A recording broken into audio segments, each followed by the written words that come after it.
very honored and privileged to be joined now by S. Gurumurthy. He is the very popular editor of Thuglak, one of the finest voices on the issues that we're about to discuss. Good evening, Mr. Gurumurthy. Good to see you. Thank you, sir, for your time on this particular issue. I know you have a lot of opinions about the things that you've been seeing going around. I'd like to start right at the very basic level, sir, on the Pratishtha, the fact that the Ram Mandir is becoming a reality after such a long time. You know, everyone is aware of the journey it has taken to reach this place. Your thoughts and sentiments at this time with the Ram Mandir in sight, sir.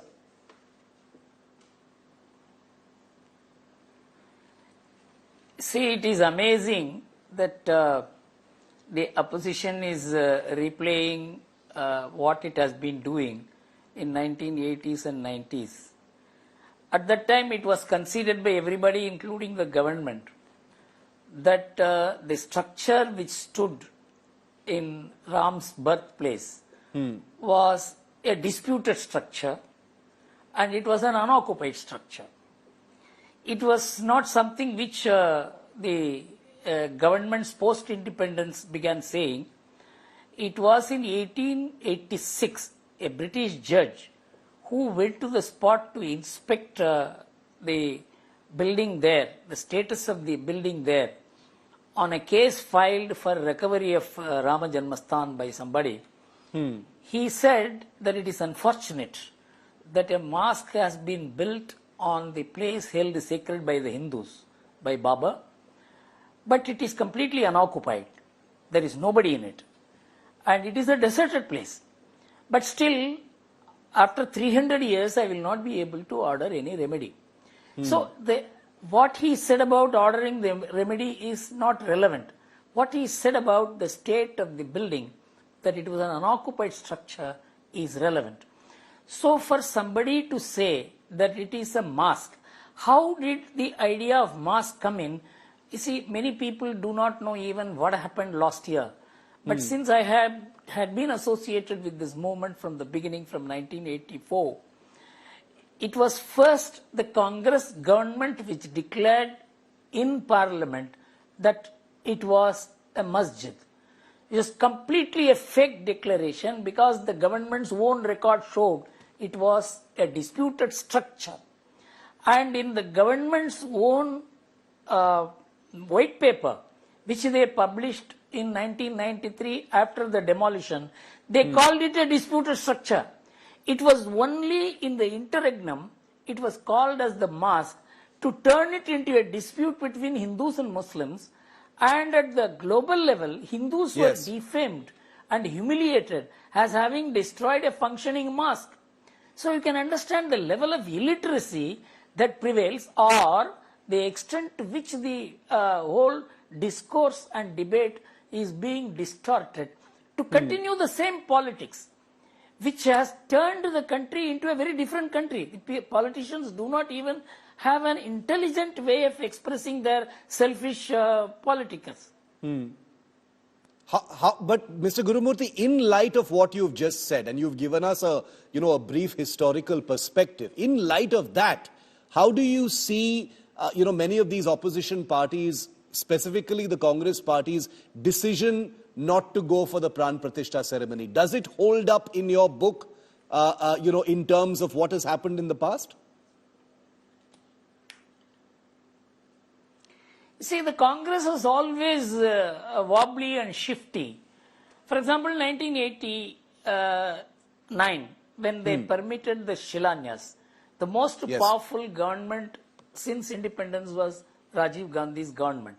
He permitted the Shilanyas, but he also did not allow the further proceedings in Ram Janmabhoomi, but he started the 1989 election campaign from Ayodhya, saying that he will work for Ramarajya.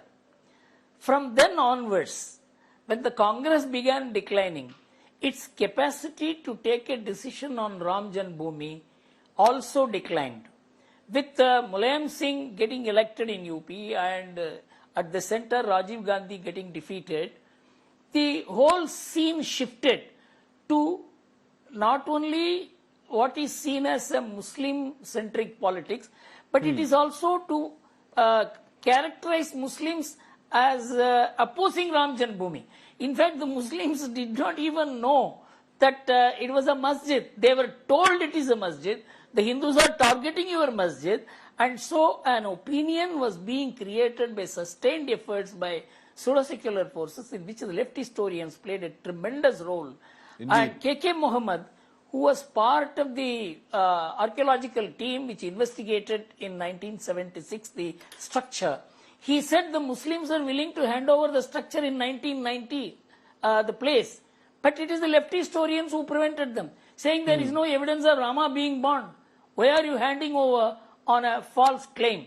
So you can understand politics was being played acutely. And the Muslims were being told that this is a movement against you. They may not even have an idea that what is Babri Masjid. If you go and ask in Ayodhya, the Mutawali in 1949 of the structure wrote and gave it that we don't want it, because they didn't even know how to maintain it. So this whole idea of the Ram temple being a project against the Muslims is being sustained now, and then because they can't oppose it today. The Supreme Court has given a unanimous judgment, and it has been proved by the judiciary that the temple was demolished and a masjid was built. Now they have to find other reasons. No, Shankaracharyas are not supporting it.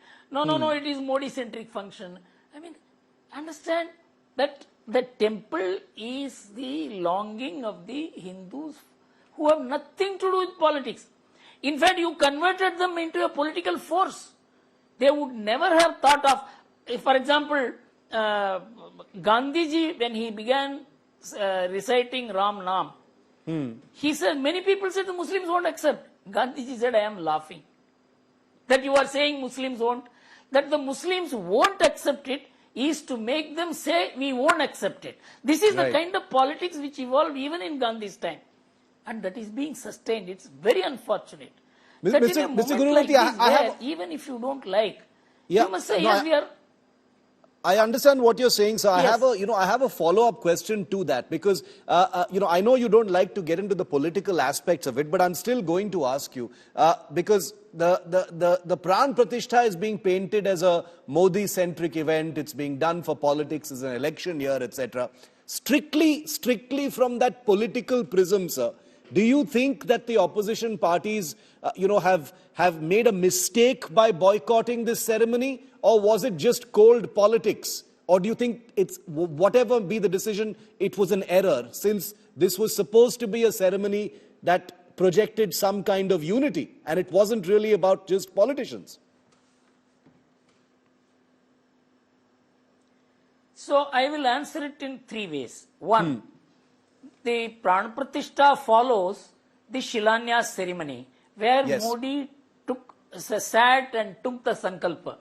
At that time, no one objected. Because this entire movement was a mix of state, constitution, politics and culture. Otherwise, Narasimha Rao government would not have passed the law to acquire the Ram Janmabhoomi, to be given to that side which establishes its rights over it. This was the law passed in 1993. Yes. This law was passed in 1990 also. In fact, I was the author of that law along with Arun Jaitley, where we said that you acquire that place and then you hand it over to whosoever proves the place belongs to them. This principle was accepted by VP Singh. It was accepted by Narasimha Rao, that is the Congress. Yes. And the same principle was followed throughout the hearings in Allahabad, in the Supreme Court, and the Supreme Court already said you hand it over to the Hindus because they had established that there was a temple beneath the mosque. So there was a mix of legislation, constitution, politics, culture, faith, and how do you say now you have got to sear through all this and say that this is purely religious? It is not religious.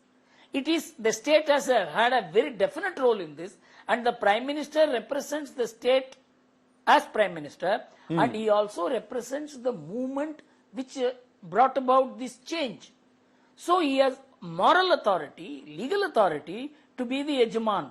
And I don't think any other person has that authority. It is a political movement mixed with religion, culture, constitution. So do you see the religiosity and the sentiments of millions of Hindus, Mr. Gurumurthy, as separate from the politics, or the politics is secondary to the larger emotion of the actual event? And therefore those who accuse those planning the Pratishtha as doing this for electoral gains is irrelevant, or it's relevant? Because there is a large part of this that is political, sir. The second point I wanted to mention to you is the Congress was undecided about whether to go for the Pran Pratishtha or not. Yeah. But why did they take the decision not to go? It is because the Kerala Muslim League threatened the Congress. Now the CPM has decided not to go. What are you going to do? And the most important seat for the Congress is the Wayanad seat. And Rahul Gandhi's safest seat. And the Hindustan Times reported, if I remember correctly, that a large body of Congress people wanted to participate, but Rahul Gandhi was against it. So it is Wayanad versus attending the function.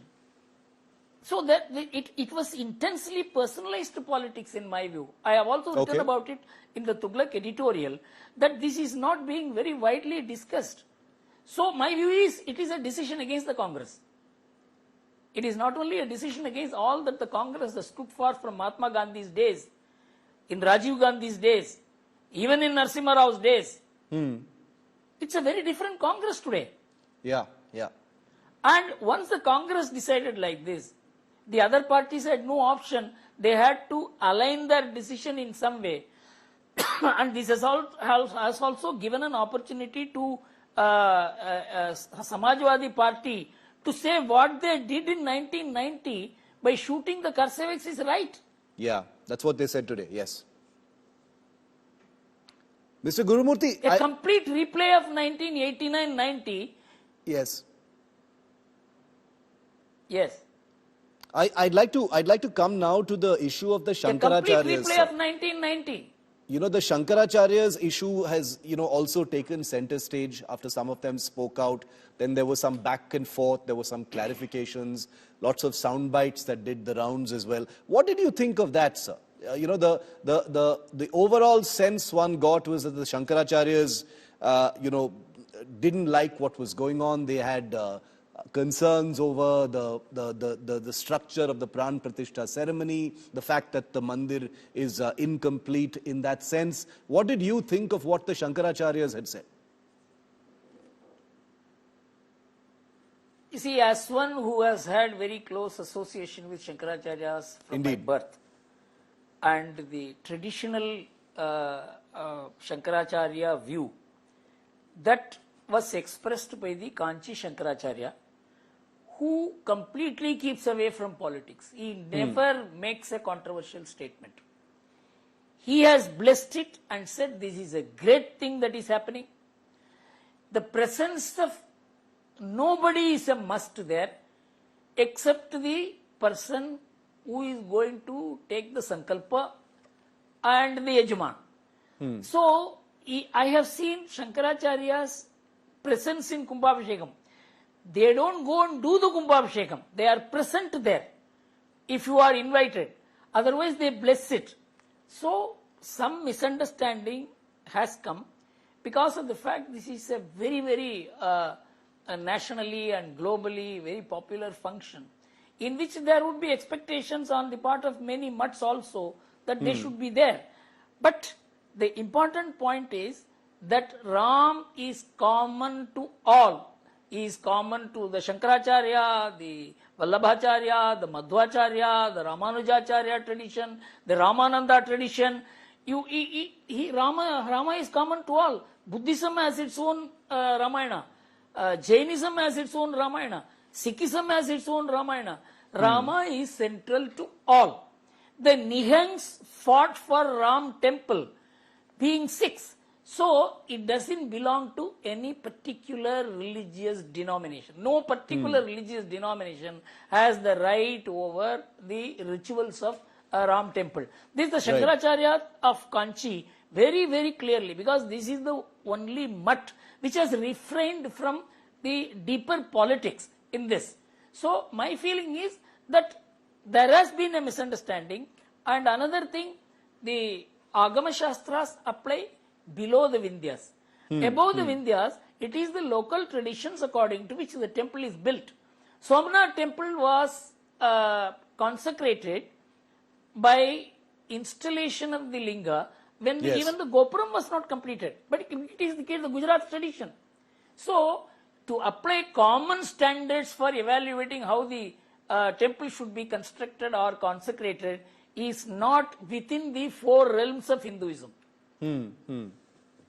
What did you think, Mr. Gurumurthy, of the opposition parties, sort of trooping behind the Shankaracharyas and what they said? Was that just pure politics? Was that desperation? It was quite a spectacle because in usual course, many of these parties, want nothing to do with the Hindu godmen and the spiritual gurus and leaders. They're usually quite suspicious of them, especially the left parties. But it was quite a political moment to see all of these parties holding up what the Shankaracharyas had said, as if to suggest that, look, you are wrong, and here are the Shankaracharyas saying so themselves.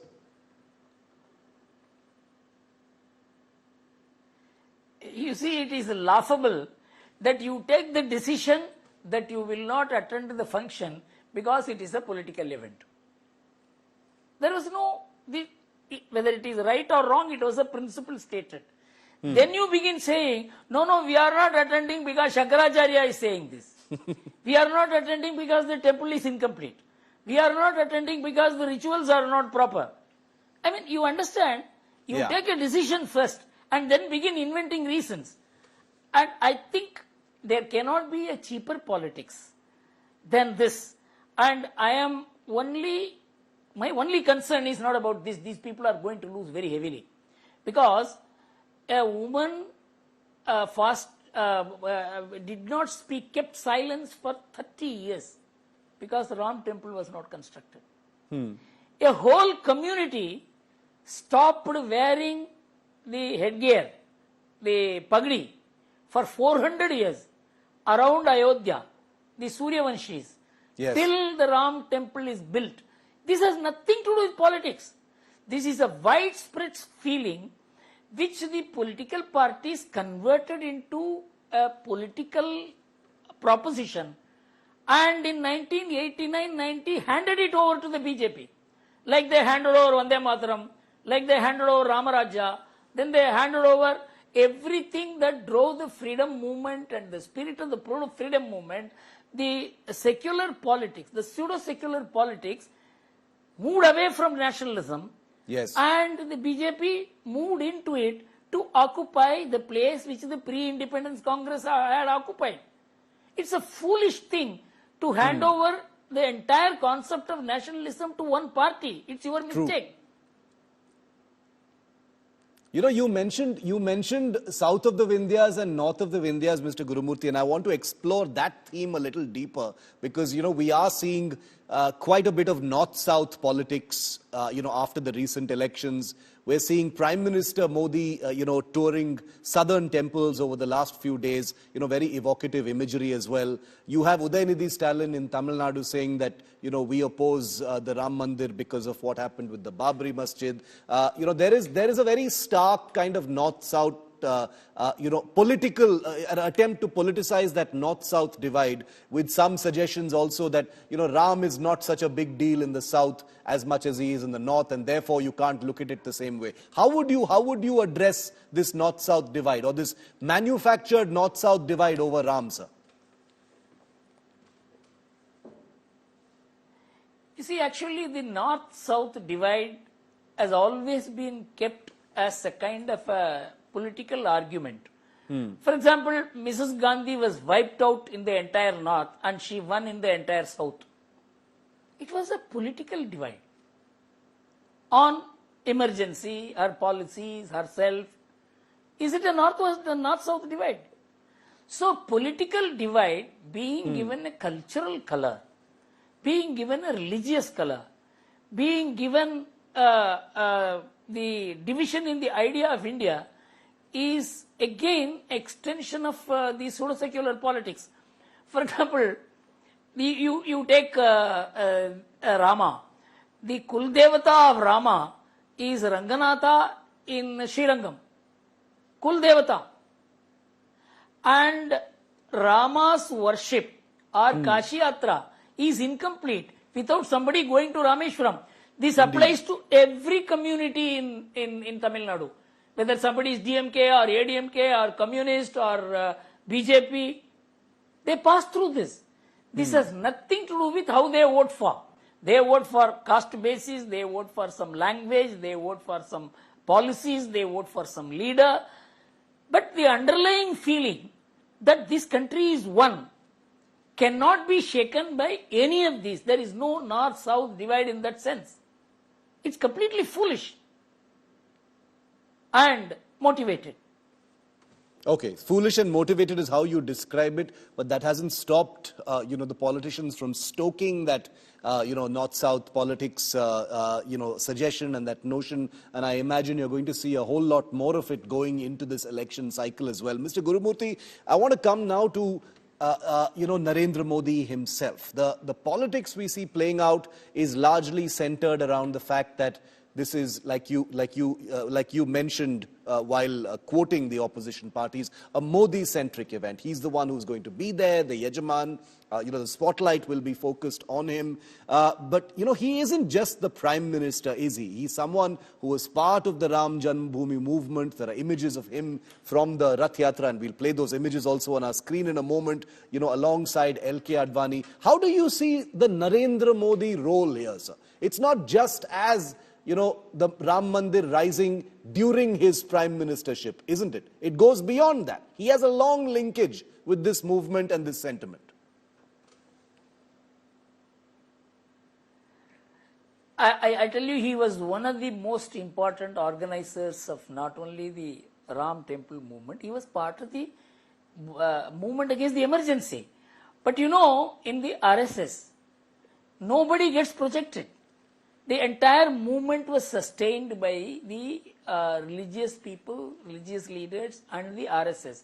How many names you have heard? It is only the political side.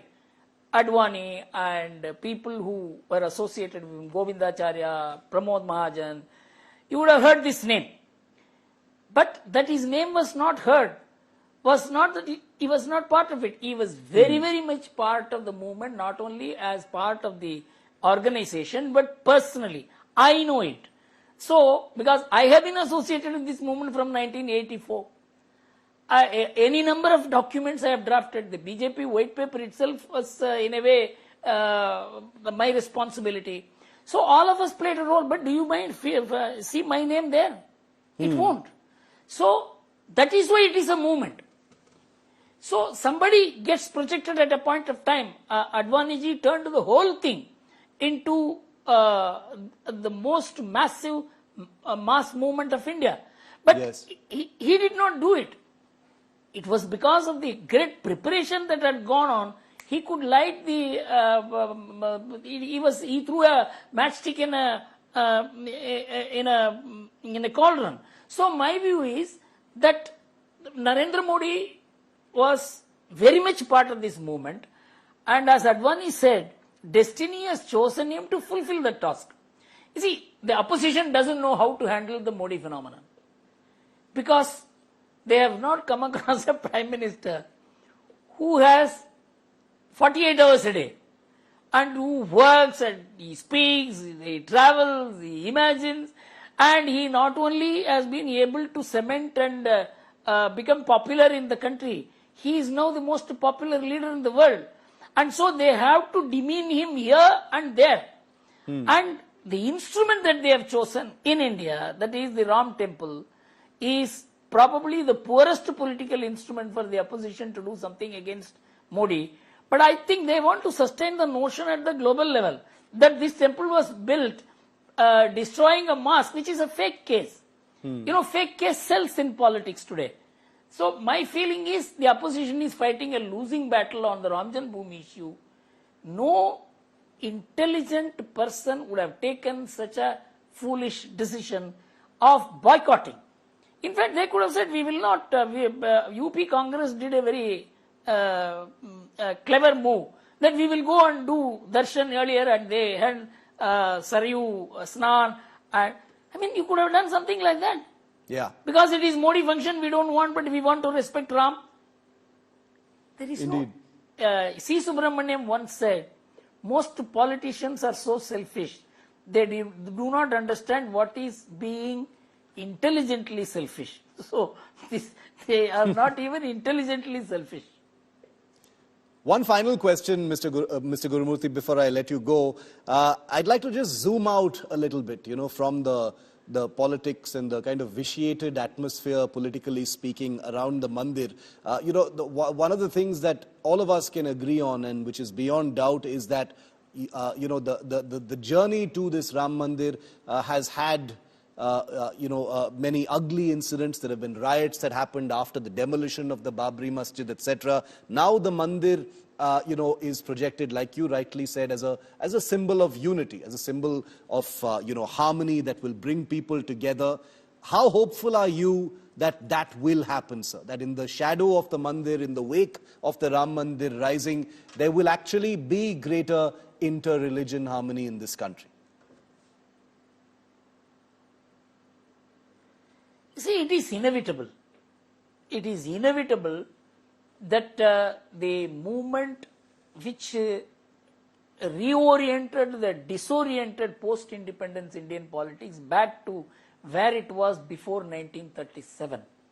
That is the real India. It accepted all the faiths, all ways of worship, and there has never been a real-life theatre like India anywhere in the world, that you could worship any god and you can have contrary worship. Within Hinduism, you find Arya Samaj saying we don't believe in idols. And within Hinduism, they are Hindus. They don't believe in idols. And nobody has rejected them. Intermarriages take place. Jains reject the concept of Vedas. But there is intermarriage between Jains and Hindus. You see, it's the positive side of how this whole civilization had evolved. That is what is the idea of India. And that is being recalled, reinstated by the Ram Temple movement, although it had huge objections. And even the riots that followed after the Babri Masjid demolition was because the Congress called it a mosque. If the government had said it was a structure in disuse for the last 200 years, which Muslim would have opposed it? How they would have gone in emotion at such high altitude levels? They would not have. You promoted it. You wanted it to sustain a kind of politics which was divisive. But my only worry is, why are they replaying it? What is the need for it? But I think the movement has grown so much. It has acquired constitutional validity today with the Supreme Court convergently, all the 5 judges deciding, and the state law ensuring this, like Somnath. I think there is a large consensus transcending politics, transcending all divisions, transcending the kind of narrow attitudes which the opposition party is taking, which is being seen as people's unity. It is cutting across all regions.